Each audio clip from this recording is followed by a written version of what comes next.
सुल्तानपुर वासी एक बात बताएं, आपको बिजली मिलती कि नहीं मिलती है? आज आ रही है, 2017 के पहले आती थी?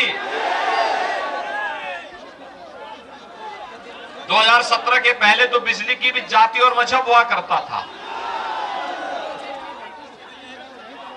ईद और मुहर्रम होता था तो बिजली आएगी, और नहीं तो होली और दीपावली के अवसर पर गायब हो जाती थी। ये सच है ना?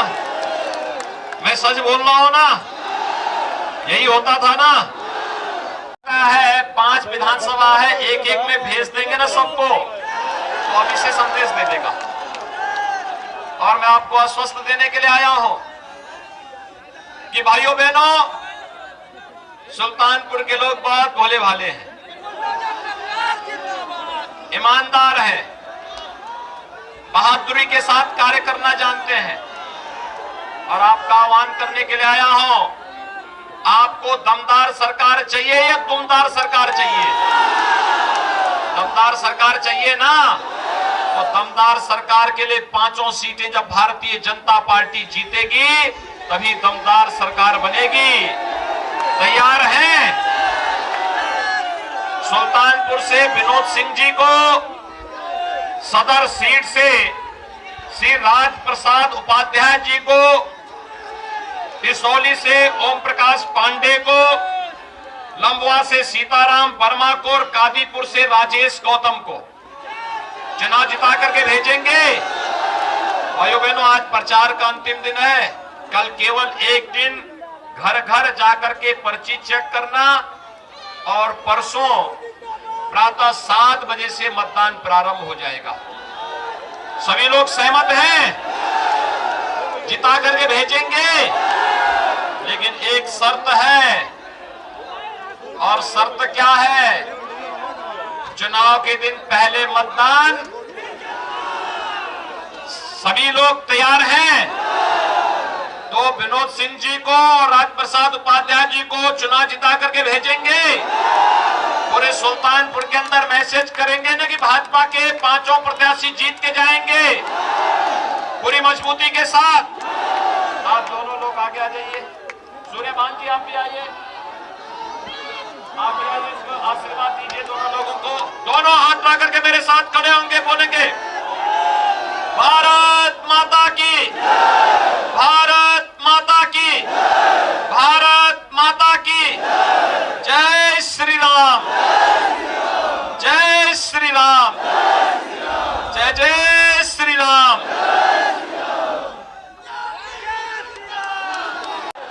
अगर यही वैक्सीन सपा बसपा की सरकार होती भाइयों बहनों, मार्केट में ब्लैक हो जाती। वैक्सीन मार्केट में ब्लैक हो जाती, गरीब को कुछ नहीं मिलता। और यही नहीं, फ्री में वैक्सीन, सबको वैक्सीन। डबल इंजन की सरकार है, डबल डोज राशन का भी मिलना होगा गरीबों को। मिलना है ना? महीने में 2 बार राशन, दाल भी, रिफाइंड तेल भी और नमक भी। मुझे बताइए 2017 के पहले पैसा कहां चला जाता था? इस सारा का सारा पैसा भाइयों बहनों, हाईवे हो, सुल्तानपुर में तो पूर्वांचल एक्सप्रेस वे भी सुल्तानपुर होते हुए जा रहा है। बिजली है ना, अब कोई भेदभाव तो नहीं होता है। देखना, आजादी के बाद जिन गांवों में बिजली नहीं लग पाई थी, हमने वहां भी बिजली पहुंचाई। जो गरीब अपने घर में बिजली नहीं कनेक्शन ले सकता था, हमने फ्री में बिजली के कनेक्शन उपलब्ध करवाए। और कोरोना महामारी से दुनिया जूझ रही है, लाखों लोग मर गए हैं कोरोना के कारण।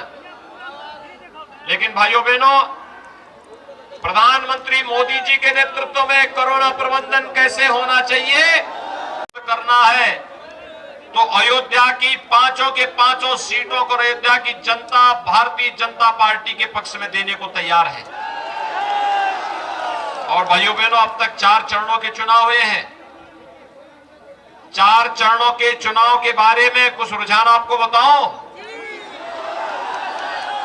4 चरणों के चुनाव परिणाम तो 10 तारीख को आएंगे, लेकिन रुझान अब तक बताते हैं, रुझान इसी से अंदाजा लगा सकते हैं कि विपक्ष के तमाम नेताओं ने अभी से विदेश भागने के लिए अपने टिकट 11 तारीख के बुक करा लिए हैं। उन्होंने पहले से बुकिंग कर दी है और इससे ज्यादा परिवर्तन और क्या हो सकता है। जो लोग पहले राम भक्तों पर गोली चलाते थे और अपनी जेब में तमंचा लेकर के राम भक्तों पर गोली चलाते थे, अब वे भी बजरंगबली की गदा लेकर के घूम रहे हैं। और भाइयों बहनों, आप देखना, इस चुनाव में जब वे बुरी तरह परास्त होंगे तो अगली बार वे अयोध्या में कार सेवा करते हुए दिखाई देंगे। काम जब थे हमारे समय में तो पैसा ही नहीं था। मैंने कहा पैसा आता कहां से? पैसा जो तुम्हारे इत्र वाले मित्र हजम कर जाते थे। तो कहा आपने कैसे पैसा निकाला? मैंने कहा भी देखो, आज तो एक्सप्रेस हाईवे भी है, मेडिकल कॉलेज भी है, गरीबों के लिए मकान भी है, सारी योजनाएं हैं। पैसे की कमी नहीं, सरकार की नियत में कमी थी। और सरकार आज जो कार्य करा रही है, ये कार्य पैसा कहीं बाहर से नहीं, उत्तर प्रदेश से ही आ रहा है। तो उन्होंने कहा विकास हमने भी कराया है। मैंने कहा कौन सा विकास कराया है? तो उन्होंने कहा साहब हमने एक विकास कराया है। मैंने कहा क्या? कुछ तो बताओ। कहा साहब हर गांव में दिखाई देगा। मैंने कहा क्या? कहा साहब समाजवादी पार्टी ने कब्रिस्तान की बाउंड्री भी बनाई थी। पार्टी की सरकार में बहुजन समाजवादी पार्टी, मोहन जी के हाथी का पेट इतना बड़ा है कि पूरे प्रदेश का राशन ही उसमें समा जाता था। विकास का जो कार्य आज हो रहा है, यही कार्य का पैसा पहले सपा के इत्र वाले मित्र के घर चला जाता था। न विकास होता था, न गरीबों का मकान बनता था, न गरीब के घर में शौचालय बनता था, न गरीब को फ्री में राशन मिलता था। और परिणाम क्या था? प्रदेश में अराजकता थी, भूख से मौतें होती थी, किसान आत्महत्या करता था। लेकिन भाइयों बहनों, आज गरीब को राशन भी फ्री, मकान भी फ्री, शौचालय भी फ्री, कनेक्शन भी फ्री और बड़े बड़े प्रोजेक्ट भी पूरे हो रहे हैं। मेडिकल कॉलेज बन रहा है, एक्सप्रेस हाईवे बन रहा है, ये सभी काम हो रहे हैं ना। और ये कार्य आगे बढ़ने चाहिए। तो सपा के एक नेता मुझे मिले, उन्होंने मुझसे पूछा कि आखिर विकास के इन कार्यों का मतलब क्या है? ये एक्सप्रेस हाईवे हो या अयोध्या, सुल्तानपुर, प्रतापगढ़, प्रयागराज के बीच में एक 4 लेन की कनेक्टिविटी चित्रकूट तक पहुंचाने का कार्य, इंफ्रास्ट्रक्चर डेवलपमेंट के जो बड़े कार्य हो रहे हैं। आज तो सुल्तानपुर को मेडिकल कॉलेज भी बन रहा है ना सुल्तानपुर में। अब आजादी के बाद क्यों नहीं बन पाया?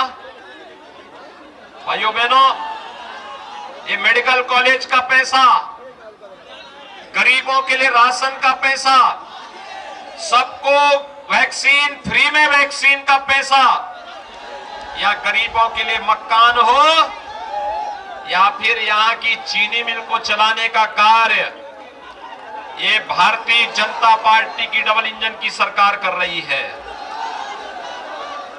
कर रही है ना? इसमें कोई भेदभाव नहीं है ना।